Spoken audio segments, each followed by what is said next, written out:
Do you feel like you're eating healthy, you're working out, you're sticking to your calorie deficit, but the scale isn't moving and your body composition isn't changing? Guess what? Your snacking habits might actually be the thing holding you back. In today's video, I'm gonna break down the most common snacking mistakes I see people make, why you might feel out of control of your snacking at night, and then I'm gonna give you my best tips on how to snack smarter without feeling restricted or cutting out all of your favorite foods. Because let me be clear, snacking itself is not bad, but mindless snacking can absolutely sabotage your progress. So as always, I wanna get right into it, but if you're new to my channel, make sure you subscribe and hit that bell so you get a notification whenever I release a new video just like this one. Let's start by talking about why snacking can become a problem and affect your fat loss or body recomposition progress. At the end of the day, fat loss still comes down to calories in versus calories out. And one of the biggest reasons why people often eat themselves out of a calorie deficit, usually unknowingly, is from snacking. Because snacks are usually less filling, easier to overeat, sometimes eaten mindlessly, and often not tracked or accounted for. A handful of crackers here, a few bites while cooking dinner, grabbing your kids' leftovers. Individually, in the small picture, this doesn't seem like a lot. But the problem is many people innocently don't realize how much these add up, and they're still thinking, I'm doing everything right, I'm tracking all my food, but I'm not seeing results. But in reality, they're probably eating at maintenance or in a calorie surplus because of this grazing throughout the day that is not tracked and not accounted for. Now let's talk about the top 4 most common snacking mistakes I see people make. Mistake number 1, going too long without eating. This is a huge one and I see so many people make this mistake. A lot of people with the goal of fat loss or weight loss unintentionally undereat earlier in the day. Maybe just having coffee for breakfast, a tiny little salad for lunch, not eating many carbs because that mindset still is that carbs make you fat when they don't. But then by the time they get home at night, they are absolutely starving. And when you get to that point that you are overly hungry and overly tired,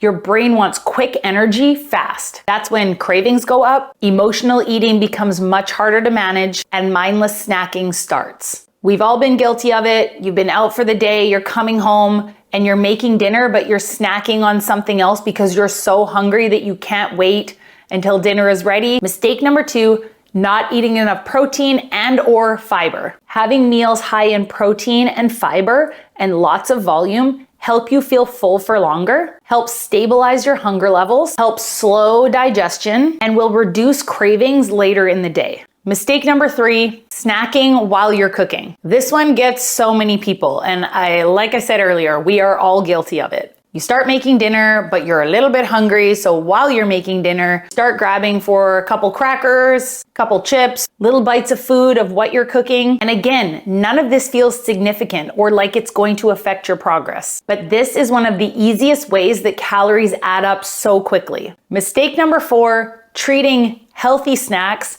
like unlimited foods. Just because something is healthy doesn't mean the calories don't count. Foods like nuts, nut butters, trail mix, protein bars, dried fruit, they can all be very calorie dense. Healthy, sure, but portion sizes of everything you consume still matter. Okay, Michelle, you got me. I've been making all 4 of those mistakes. How do I stop my overeating with snacks? Let's talk about a few solutions because I don't think that you need to completely avoid snacking. Actually, strategic snacking can actually help you on your fat loss or body recomposition progress if done properly. Tip number 1, build better meals. The first thing I would focus on is improving your actual meals, not just trying to have more willpower to not go into the pantry at 8 p.m. Let's be strategic about it. Aim for meals with high protein, good fiber content, healthy fats, and enough food volume. For example, instead of just having a little yogurt cup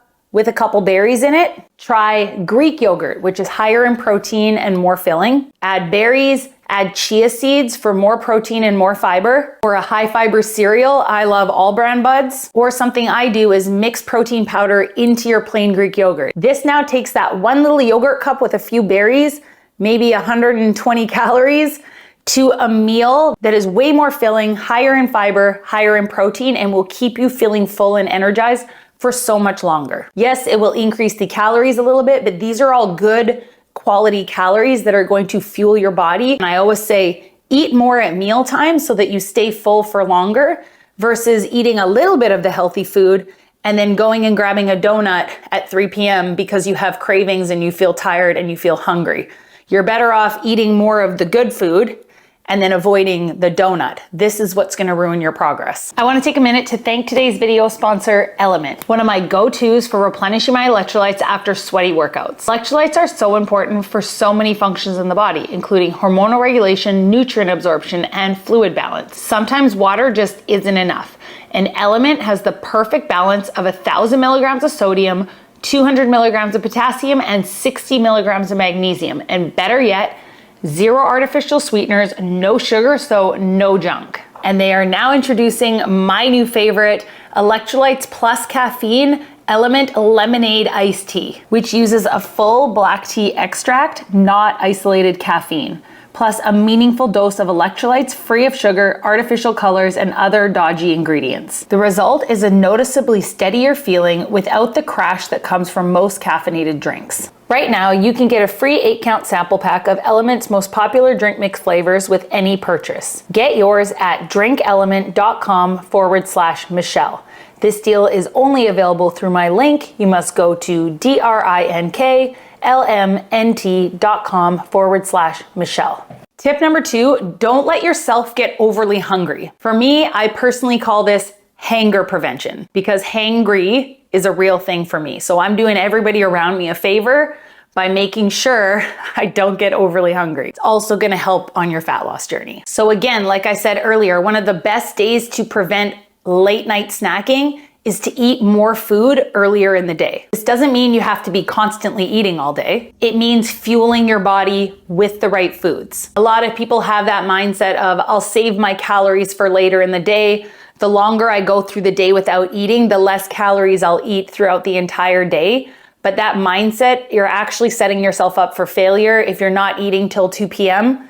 because you still need to get the right amount of protein into your body, the right amount of calories to keep your body fueled, to build muscle, maintain muscle, fuel you through your workouts, all the amazing things that food, which is fuel for our bodies, does for us. My personal opinion, consistency beats restriction every single time. Tip number 3, have planned snacks ready to go. This is huge, and this is a strategy I use, again, for that hanger prevention. There's a big difference between intentional snacking and random grazing. Planned snacks can actually help your fat loss or body recomposition progress because they will help manage your hunger and your protein intake. For example, having about 4 to 5 solid, healthy snacks that you can reach for if you're feeling hungry, if you feel cravings coming on, or if you know you're not gonna have time to sit down to eat a full, balanced meal for at least 2 or 3 hours, having these healthy snacks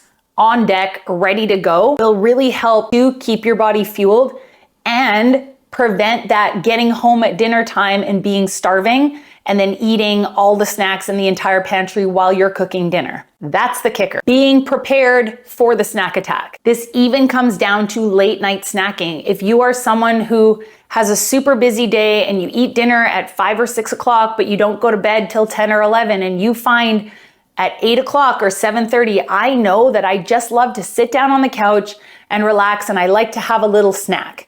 Then have snacks that are going to support your goals ready on deck, whether it's in your mind or ready to go. Meaning it's okay to snack as long as you are snacking on something that is going to help you on your fat loss journey. And tip number 4 is eat something before cooking dinner.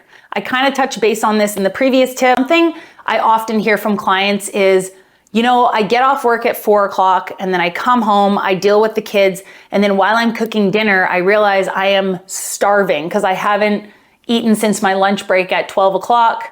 Maybe I had a snack at 2 o'clock, but I haven't eaten between 2 and 6 o'clock. One thing I tell people, and something that I do, is the bag that I take to work with me, and often in my car, I have healthy snacks ready to go on deck. Or when you get home, before you start cooking dinner, have a small high protein snack. Just a small snack that you can quickly eat to prevent that hunger while you're cooking, and then you can sit down and enjoy your meal. Just that mindset of, I can't eat until dinner, but you're starving, and then it's like the angel and the devil and going back and forth, and then you end up breaking down and eating a bunch of chips from the cabinet to hold you over. Whereas if you have a planned high protein snack, it is a-okay. This is fuel for your body, and it's gonna prevent that snacking while you're cooking. And then tip number 5, create awareness. A lot of snacking people do is almost automatic and they don't even realize they're doing it. So I would start paying attention to things like emotional triggers, boredom eating, stress eating, eating while distracted, or even just habitual snacking routines